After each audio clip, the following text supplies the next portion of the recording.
Olá pessoal, tudo bem?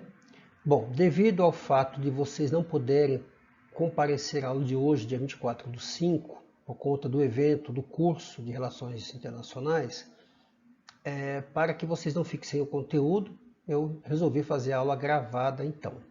E por quê?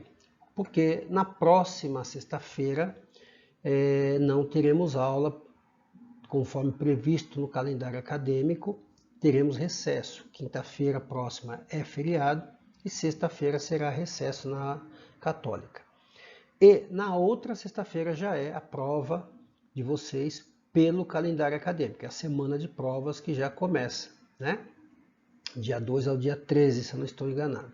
E só tem esse dia para fazer a prova pelo calendário acadêmico. Cada dia é uma disciplina que vai fazer sua prova. Então, eu estou gravando o restante dessa aula que eu iniciei no encontro anterior. Então, falta um pouquinho aqui para a gente explicar. Depois eu vou gravar na sequência a aula que seria de hoje. E aí sim teremos o conteúdo para a nossa prova N2, que basicamente vai cair tudo que vimos desde o início do semestre, né? Dando um pouco mais de ênfase no que estamos vendo depois da prova. Mas o conteúdo todo poderá constar nesta prova da N2, tá? Então, esse restante de aula, mais outra aula que eu vou gravar na sequência, que seria a aula de hoje, vai ser objeto da prova da N2, ok? Muito importante vocês terem em mente o seguinte: após a prova, a aula é normal, né? Ou seja, no dia da prova vocês vão fazer sua prova, ok. Na semana seguinte já é aula normal. Não encerra a nossa atividade, não vai se encerrar as atividades de aula por conta da prova. Ainda teremos dias letivos, dias de aula que ainda tem conteúdo para a gente ver. Apenas nesta data que será a prova, sem ser essa sexta que vem na outra, teremos conteúdo para ela, mas o conteúdo permanece sendo dado na aula normalmente até o encerramento do semestre, ok? Então é bom que se diga isso. Bom, vamos retomar aqui então algumas questões que eu falei na aula anterior, para então finalizar esta aula. Vimos sobre o conceito de economia, vimos aí o que é, na verdade, o termo, né, economia, o que quer dizer. Falamos que o objeto principal da economia é a escassez de recursos, né? Se não houvesse escassez de recursos na humanidade, não haveria nem a disciplina economia, nem a ciência econômica, nem economistas, nada disso. Mas, como os bens ou os fatores de produção são escassos, e aí sim é necessário se estudar esta relação entre escassez de recursos e necessidades humanas, né? Vimos uma definição abrangente do que é economia, né?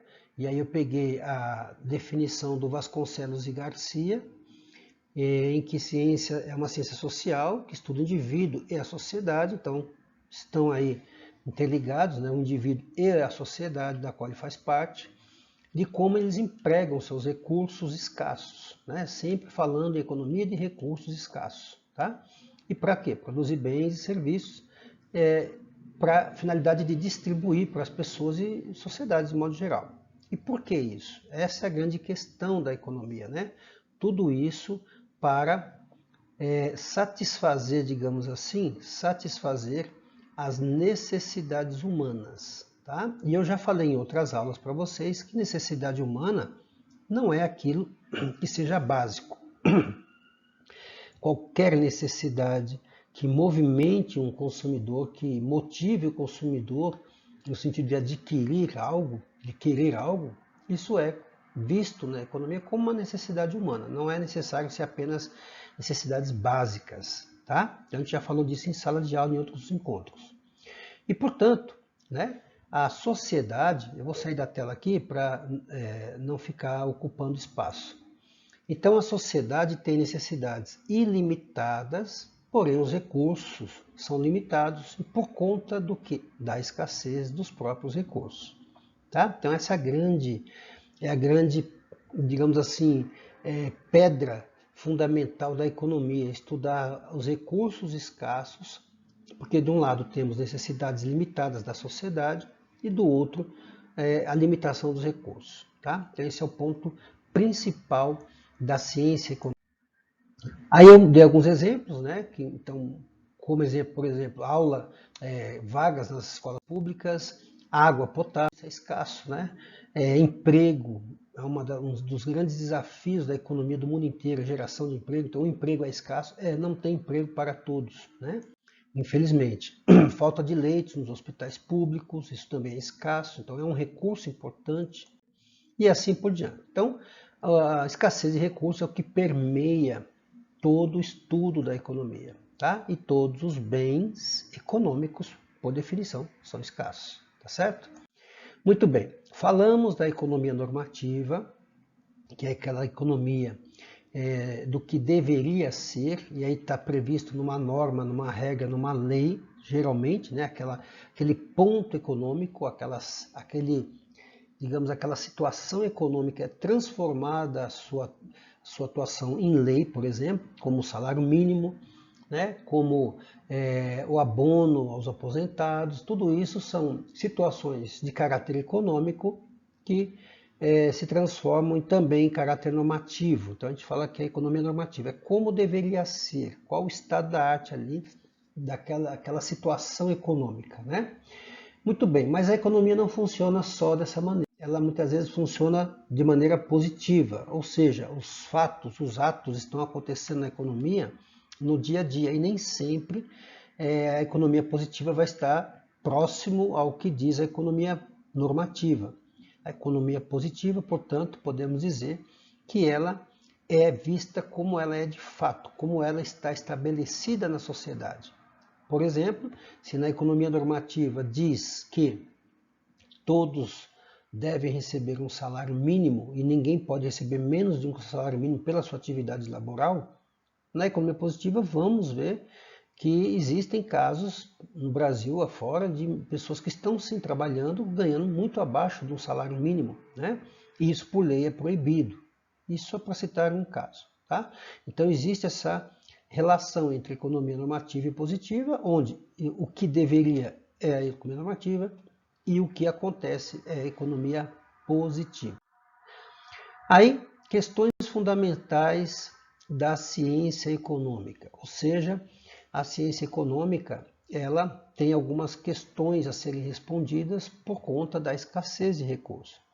Como os recursos são escassos, não é possível se utilizar aleatoriamente ou de qualquer maneira os recursos. Não seria inteligente, não seria producente economicamente o uso de qualquer maneira dos recursos, porque eles são escassos, né? Então, é essa base que traz as questões fundamentais da ciência econômica, tipo, né? O que produzir?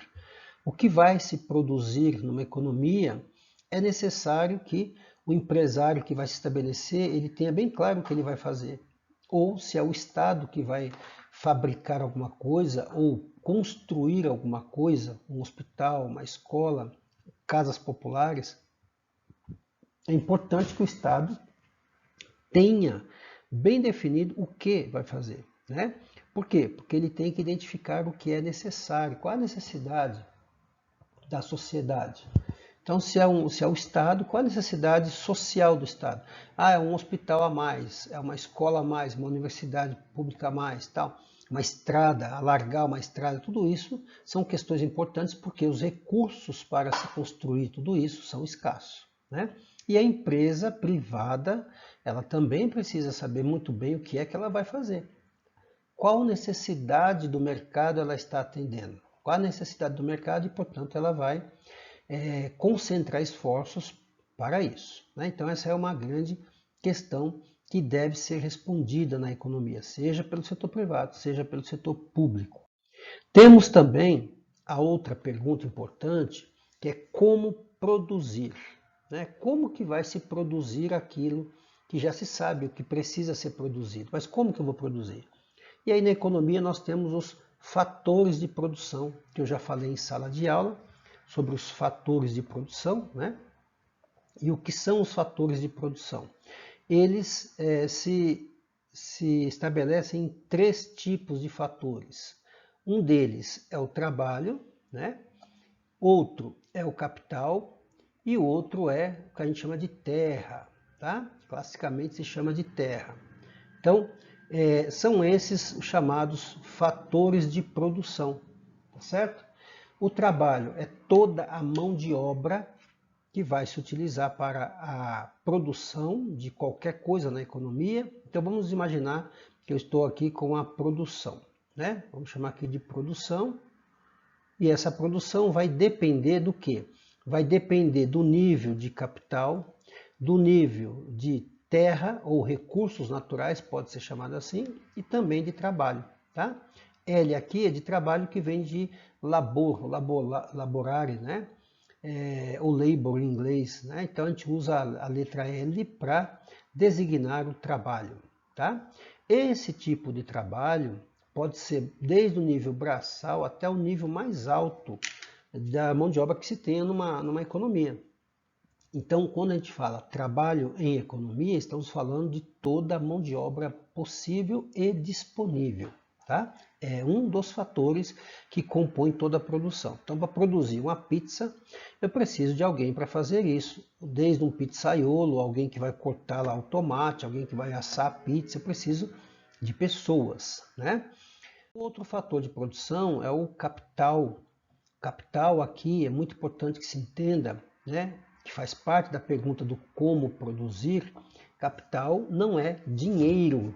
Capital é tudo que uma empresa, uma organização produtiva necessita para fazer suas atividades. Então, conhecimento é capital? É. Experiência é capital? É. O prédio onde será instalada a empresa ou a fábrica é capital? É. As cadeiras, no caso de uma faculdade, as carteiras, a lousa, o data show, isso tudo é capital da faculdade. Um forno de uma empresa, uma máquina, um caminhão, computadores, tudo que ela precisa para desenvolver suas atividades são chamados de capital. O dinheiro também é um conjunto, está dentro do conjunto do capital, que a gente chama de capital financeiro. Né? Então, quando eu falo capital financeiro, estou me referindo a dinheiro. Quando eu falo capital, é um conjunto mais abrangente, que envolve máquinas, equipamentos, ferramentas, utensílios, prédio, conhecimento e também dinheiro. Tá? Então, isso também é um dos fatores importantes da produção. No caso da pizzaria que eu falei, além da mão de obra que eu preciso, o fator trabalho, eu preciso do forno para assar a pizza, eu preciso da masseira para fazer a massa da pizza, eu preciso das mesas e cadeiras para os clientes sentarem e comer a pizza. Tudo isso é capital da pizzaria. Ok? Muito bem. O outro fator é o que se chama classicamente em economia de terra. E o que quer dizer essa terra?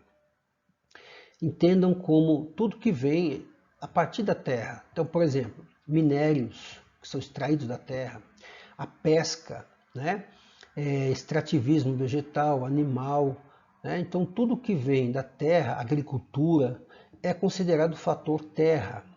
Tá? Que a gente vai, algumas atividades, observar que existem. Vamos dar um exemplo aqui. No caso da pizzaria, ela tem apenas dois fatores de produção para fazer a sua atividade, que é fazer pizza.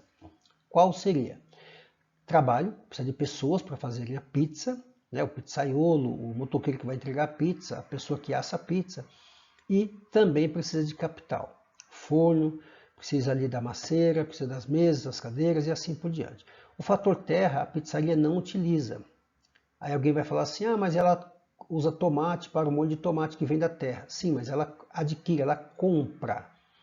Ela não produz o tomate que ela vai utilizar na sua pizza. Agora vamos pegar uma empresa como Petrobras. Petrobras ela precisa de pessoas também, mão de obra de todo tipo, desde um ajudante até um cientista que faz pesquisas com petróleo. Então tem o fator trabalho. Também tem o capital, né? Tem equipamentos, máquinas, plantas industriais, navios para transportar o petróleo e assim por diante. E também tem o fator terra, porque ela extrai o minério, que é o petróleo, do mar. Né? A Petrobras extrai basicamente 90% ou mais aí da sua extração vem do mar. Né? Ela é especialista em tirar petróleo de grandes profundidades no mar. Então ela sim, ela cobre os três fatores de produção. Tá? Então como produzir, quem que decide isso numa economia capitalista? É as empresas, é quem vai produzir. Se ela vai precisar de mais terra, de mais capital, de mais mão de obra, né? Se ela vai empregar menos pessoas e fazer um investimento maior em capital, em máquinas mais modernas, com tecnologia mais avançada. Quem vai decidir isso é quem produz, é o ofertante, é quem vai produzir na economia, que vai decidir como produzir. Ok? Bom, a pergunta fundamental da economia é para quem produzir. Tá, então eu já sei o que e como. E agora para quem, né? O para quem é importante entender que você tem que ter um direcionamento dessa produção, porque a partir dela também será feita a distribuição, né? E os recursos são escassos. Não dá para a gente produzir e depois saber para quem. Para quem que eu produzi? Não dá. Não dá para o Estado, para o governo construir um hospital com 200 ou 500 leitos e depois querer saber para quem que vai se destinar aquele hospital. Especificamente, né? Lógico que um hospital serve para todos, mas qual a necessidade daquele hospital naquela região? Qual a necessidade daquela escola naquela região? De repente, em outra região está precisando mais do que naquela. Então, tem que saber para quem vai se fazer alguma coisa. Então, tem que se analisar qual o mercado, quem é que compra, para qual região vai ser feito isso, porque, mais uma vez, os recursos são escassos. Uma vez sendo escasso, não dá para desperdiçar recursos, não dá para se desperdiçar local onde se produz, porque isso tudo custa, né? Tem custo de operação logístico, custo de transporte, tudo mais, então tem que estar muito bem respondida essa questão. Para quem esta organização, esta empresa vai produzir, tá? Então é outra pergunta importantíssima da economia. Seguindo, temos a quarta, vamos dizer assim, né, desse resumo de questões econômicas, as mais importantes, que é o quanto produzir. O quanto produzir, a quantidade. Eu vou produzir 10, vou produzir 1 milhão, vou produzir 100 mil. Quanto que eu vou produzir? Mais uma vez, e por que essa pergunta é importante? Porque os recursos são escassos. Eu não posso me dar o luxo de produzir 100 se só vão ser adquiridas ou compradas ou demandadas no mercado 20. Por que eu vou produzir 100 se só eu tenho mercado apenas para 20? O Estado, através do governo, ele não pode construir um hospital para 1.000 leitos, com 1.000 leitos disponíveis, se a média daquela região é para 10 pessoas ocuparem os seus leitos, né? Seria um desperdício de recurso muito grande. E como o recurso é escasso, não digamos assim, desejável que se desperdice recursos econômicos, né? Porque vai faltar para outras atividades. Então existe, né, a limitação de quanto vai se produzir na economia, por duas razões. Uma, para não desperdiçar, e outra, porque não tem recurso para produzir indefinidamente. Então tem que ter essa resposta, né? Quanto vai se produzir? Né? Isso é importante. E para responder a isso, são utilizados vários métodos matemáticos, econométricos, para se chegar ao número. Né? Quanto vai produzir de panetone, por exemplo, no final do ano? 100 milhões de panetone? Será que todo brasileiro come panetone? 200 milhões de panetones? Cada brasileiro compra 2, 3 panetones? Como é que vai ser isso? Então, existem modelos matemáticos e econômicos que são elaborados para justamente ver o que aconteceu no passado com a venda de panetone, por exemplo. Então é possível se projetar à frente qual seria a quantidade de consumo para o próximo ano, com uma margem de erro muito pequena ali, de 3%, 5% no máximo, né? E é assim que as empresas produzem automóveis, panetone, chocolate e tudo mais que você encontra na economia, né? São feitas projeções para se chegar o mais próximo possível do quanto produzir. Então é muito importante essas 4 questões. O que produzir, como produzir, para quem produzir e quanto produzir. São 4 perguntas fundamentais que deve ser respondido antes de se iniciar uma atividade econômica, seja privada ou pública. Muito bem. Ainda nos conceitos fundamentais iniciais da economia, nós temos uma outra maneira também de observar a economia, né? A economia ela tem várias facetas a serem observadas, digamos assim, e são com conceitos distintos. Então, por isso que é importante entender os conceitos. Nesse caso, eu estou falando agora dos setores da economia, olhando para a economia por setores. E a economia, geralmente, ela está dividida em três grandes setores, né? O setor primário, que trata dos recursos naturais, trata ali da agricultura, trata ali da pesca, trata ali da pecuária, trata de extrativismo. Então, isso tudo é o chamado setor primário, né? Geralmente é um setor grande, é um setor onde tem grandes empresas, mineradoras, por exemplo, né? Empresas de petróleo e tudo mais, e é um setor que é muito importante para qualquer economia, porque ela é a base, vamos dizer assim, de muitas matérias-primas para a economia de transformação, que vai ser a indústria, né? Então é importante o setor primário. É importante também frisar aqui que não é a mesma coisa se eu falar primeiro setor. Primeiro setor não é setor primário, tá? Estou falando aqui de setor primário, que tem a ver com a base, né, de toda a economia, que é agricultura, pecuária, minérios, extrativismo, pesca e assim por diante. Ok? No setor primário, né, então, geralmente você tem ali agricultura, pesca, caça, pecuária, extrativismo vegetal, mineral e assim por diante. Então, quanto mais diversificado for isso numa economia, né, quanto mais bens do setor primário tiver uma economia, é melhor para essa economia, porque ela tem muita matéria-prima a ser oferecida para o setor de transformação, que é a indústria, né? O Brasil, por exemplo, é um país privilegiado nesse sentido, porque ele tem terras agricultáveis, bastante terras, ele tem vastas regiões de plantação de soja, ele tem de café, de cana-de-açúcar, de cacau, né? E tem muitos produtos que são plantados no Brasil, servem para abastecer o mercado interno e também o mercado externo.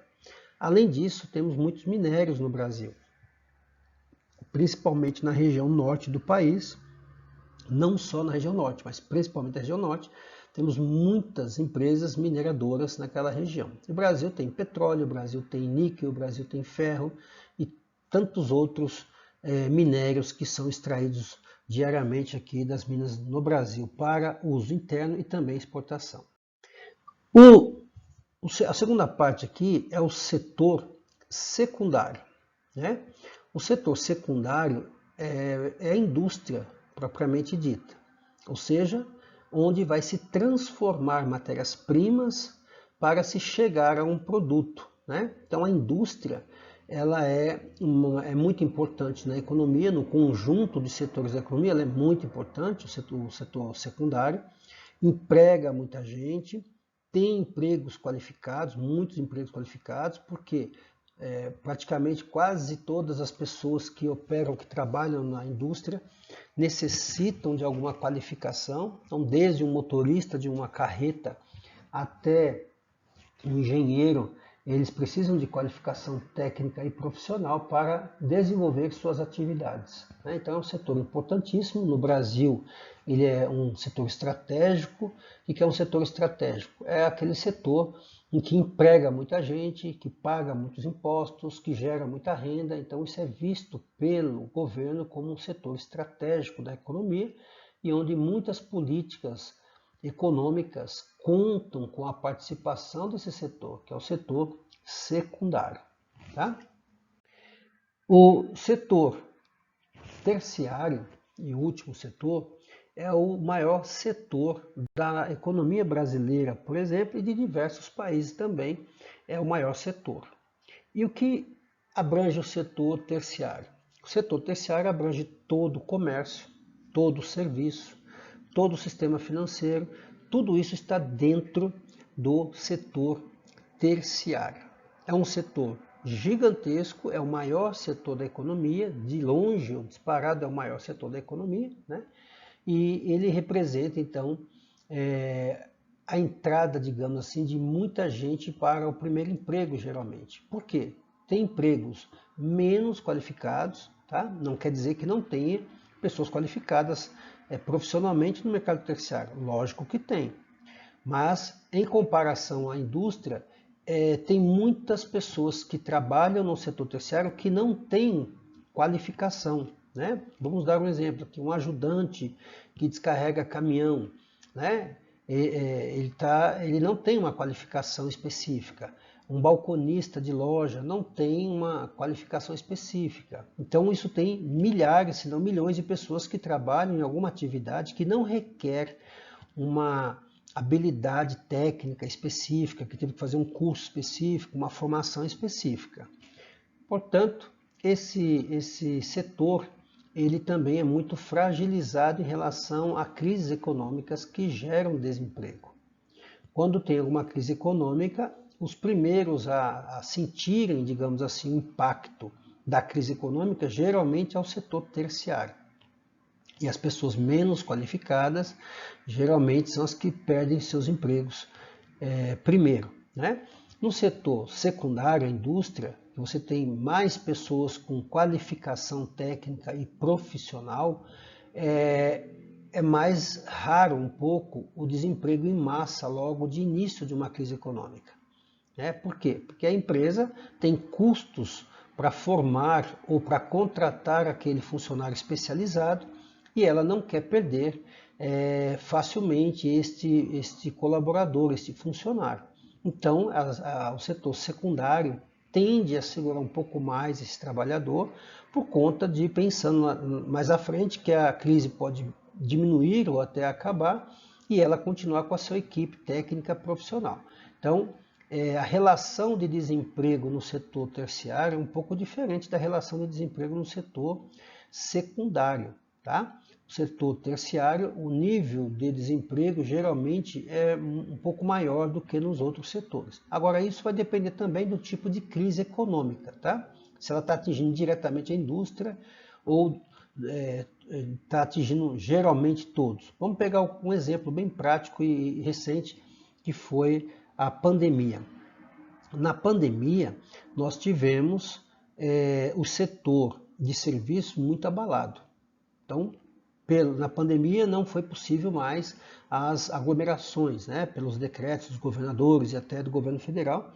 Então, restaurantes sentiram, e restaurante faz parte do setor terciário, restaurantes ficaram fechados, academias, clubes, cinema, hotéis, empresa de transporte aéreo também sentiu muito. Todos esses setores desempregou muita gente. Né? O setor terciário foi o que mais desempregou durante a pandemia. Por quê? Porque muitas empresas, muito comércio não podia operar. Então não tinha como segurar essas pessoas. Tá? Então é um exemplo bem claro desta sensibilidade ao desemprego que tem o setor terciário diante de uma crise que impacta a economia.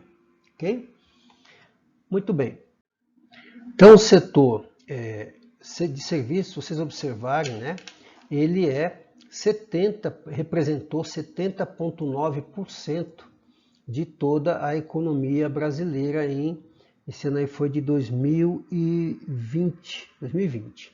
A indústria representou 22,5%, né? E a agropecuária representou 6,6%. Então aqui demonstra, né, o porte, o tamanho de cada setor, tá? Isso varia pouca coisa de ano para ano, né? Agora estamos por volta aí de uns 74% serviços e aí o restante na mesma proporção mais ou menos, né? Então o setor de serviço ele é muito grande comparado aos outros setores, tá? E é assim então que se enxerga também a economia, quando você divide por setores, tá certo? Muito bem, vamos seguindo aqui, né? Falando um pouquinho dos bens de capital, bens de consumo e bens intermediários. Bom, na economia, nós já vimos que tem dois tipos básicos de bens, os bens econômicos e os bens não econômicos, como eu já havia falado em outro encontro. Temos também os bens classificados conforme a sua finalidade. Então, qual a finalidade dos bens. E aí se divide em 3 grupos, basicamente. Temos o bens de capital, que a finalidade dele é a produção de outros bens. Então vamos definir o que é um bem de capital. Quando eu utilizo um equipamento, por exemplo, para produzir outro bem, este bem que eu estou utilizando, essa máquina, esse equipamento, é um bem chamado de capital. Vou dar um exemplo claro para vocês. Vamos pegar a pizzaria novamente. Para se fazer a pizzaria precisa ter um forno para assar a pizza, precisa ter uma masseira para fazer a massa da pizza, precisa ter as cadeiras e as mesas para servir a pizza ao cliente. Tudo isso é chamado bem de capital. Por quê? Porque a pizzaria utiliza desses equipamentos, o forno, a masseira, a mesa, a cadeira, para fazer sua atividade de trabalho, que é a pizza, produzir e vender a pizza. Então isso tudo que ela precisa é chamado bem de capital. Mas vamos supor que você vai fazer pizza na sua casa. Você vai utilizar também um forno na sua casa. Este forno da sua casa não é um bem de capital, porque você não faz uma atividade comercial, uma atividade industrial. Você não está fazendo pizza para vender, você está fazendo pizza para o consumo próprio. Então, enquanto o forno na pizzaria é um bem de capital, é um bem utilizado para fazer ou produzir outros bens, na sua casa não é um bem de capital. Vamos pegar o caso de um caminhão. Um caminhão ele é um bem de capital da transportadora, porque a transportadora utiliza o caminhão para transportar mercadorias, produtos, então ela está ofertando, né, com aquele caminhão um outro bem, que é o quê? O frete, né, que é o transporte de valores, de mercadoria, de produtos e assim por diante. Então o caminhão para uma transportadora é um bem de capital. Tá? Então não importa o tamanho do que seja, eu vou utilizar, é bem de capital. Vou utilizar para produzir outras coisas, é bem de capital. No meu caso, eu sou um professor e eu tenho meu computador para dar as minhas aulas. Então, como eu desenvolvo uma atividade profissional, o meu computador, para mim, é um bem de capital. Tá? Mas para você que utiliza o seu computador para estudar, não é considerado um bem de capital, mas sim um bem de consumo.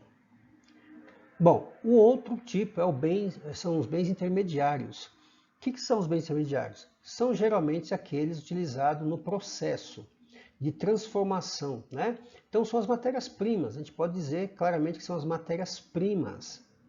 Então aí você tem o petróleo, a matéria-prima para se fazer o que? A gasolina, então é um bem intermediário. No caso da pizzaria, você tem a farinha de trigo para fazer a massa, você tem o tomate para fazer o molho, tudo isso são bens intermediários à pizza.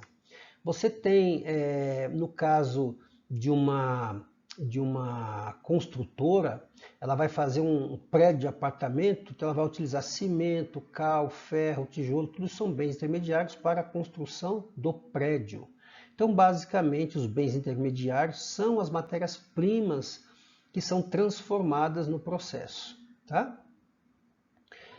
E, por fim, o bem de consumo. O bem de consumo é o bem que vai já estar disponível para o consumidor final. Né? Então, um carro, por exemplo, é um bem de consumo, porque uma vez ele feito, ele já produzido, ele vai ser vendido para um consumidor que vai utilizar esse automóvel. Um computador é um bem de consumo final. Uma pizza pronta é um bem de consumo final. Tá? Então, tudo aquilo que já está disponível para o consumo diretamente é chamado de bens de consumo. E eles são divididos em 2 grupos, bens duráveis e bens não duráveis. Né? O que são bens duráveis? São aqueles que não se deterioram com facilidade pelo tempo. Né? Então, uma geladeira, um carro, um computador, são bens considerados duráveis, porque eles não vão se desmanchar, apodrecer, estragar por causa do tempo em si. Né? Lógico que eles vão ter um limite de tempo. Você não vai pegar um computador e ficar com ele 200 anos e achar que ele vai funcionar perfeitamente. Não é isso. Mas não é com 3 dias, uma semana que um computador não serve mais. Já um tomate, uma alface, já é diferente. Né? A alface, você compra um maço de alface na feira, depois de talvez uma semana já esteja quase que apodrecendo esse pé de alface, porque é um bem perecível, é um bem que se deteriora rapidamente. Então, os alimentos, de modo geral, eles são perecíveis, são chamados de bens perecíveis. Os remédios também são chamados de bens perecíveis porque tem datas de validade do princípio ativo. Depois de uma certa data não funciona mais o remédio, ou pode até se transformar em algo pior para quem toma aquele remédio. Então, os bens de consumo final são divididos nesses dois tipos de situação: bens duráveis e bens não duráveis. Ok? Todos eles vão necessitar, para serem feitos, de fatores de produção, ou seja, pessoas, terra, em alguns casos, e capital e tecnologia empregada em todos eles. Tecnologia na mão de obra, tecnologia no fator terra, tecnologia no fator capital. Tá? Então, todos os bens que são produzidos na economia, eles necessitam de pelo menos dois fatores de produção: mão de obra, que a gente chamei aqui de recursos humanos, também de capital, e em alguns casos também do fator terra, e todos eles tendo ali sua parcela de tecnologia empregada. Tá? Muito bem, então só para resumir a situação aqui dos bens de capital, então nós temos aí forno, caminhões, tratores, colheitadeiras e tantas outras coisas que são considerados na indústria, na empresa, como bens de capital. E também a economia ela pode estar dividida então nessas duas situações. Quando ela é intensiva de capital ou quando ela é intensiva de mão de obra. O que quer dizer isso? A produção de determinada economia, vamos supor, tem pouco capital empregado. Quer dizer o quê? Tem poucas máquinas, tem poucos robôs, tem pouca tecnologia empregada, tecnologia mecanizada. Então, mas tem muita mão de obra, muita gente trabalhando. Então a gente fala que aquela economia ela é intensiva em mão de obra. Ela tem muito mais mão de obra empregada na sua produção do que capital, né? Lembrando, capital é o que? Equipamento, máquina, utensílio, ferramenta, o prédio. Tudo isso é conhecimento, pesquisa. Tudo isso é capital. E o contrário também ocorre. Você pega uma economia como a do Japão, uma economia que é muito automatizada, tem robôs, né, muitos equipamentos eletrônicos fazendo trabalho de humano, então, e tem menos pessoas operando máquinas, menos pessoas operando equipamentos eletrônicos. Então nós podemos dizer que a economia japonesa ela é intensiva em capital. Tá? Isso vai acontecer de país para país, também vai acontecer de estado para estado, vai acontecer de empresa para empresa, de setor para setor. Né?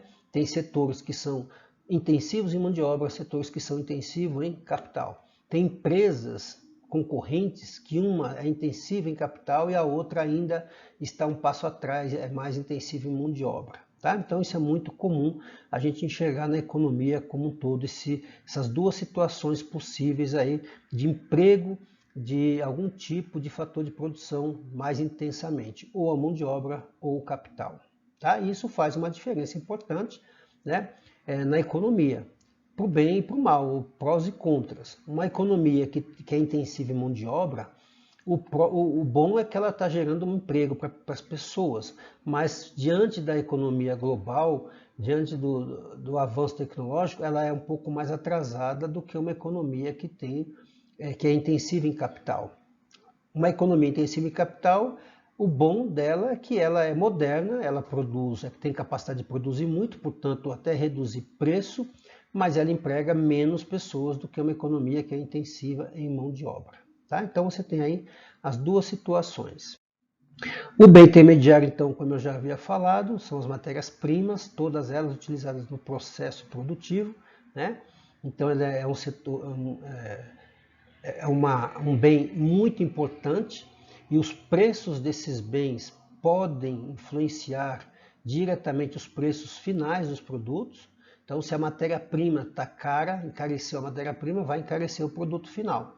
Então, os bens intermediários são importantes na indústria, principalmente, porque vão balizar também os custos de produção. Né? Então, por isso que é muito importante.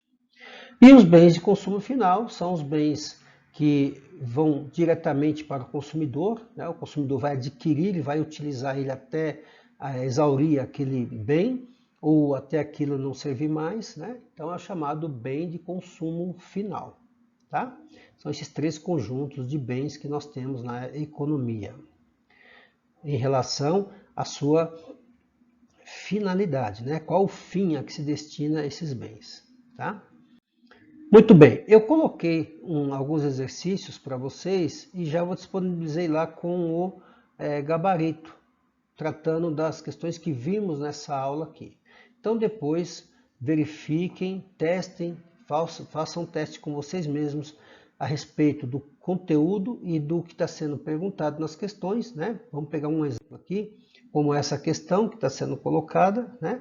E na sequência vem o gabarito. Então façam esse exercício para ver em que nível você se situa desta aula em si, tá bom? Então esta foi a aula, o restante da aula do encontro anterior. Na sequência, vou gravar a outra aula, que seria a aula de hoje, dia 24/5, tá bom? Esse conteúdo, mais essa próxima aula que eu vou gravar, farão parte, então, mais o que vimos anteriormente, do conteúdo da prova, tá certo? Então, desejo a todos vocês aí bons estudos, para que vocês façam uma boa prova também.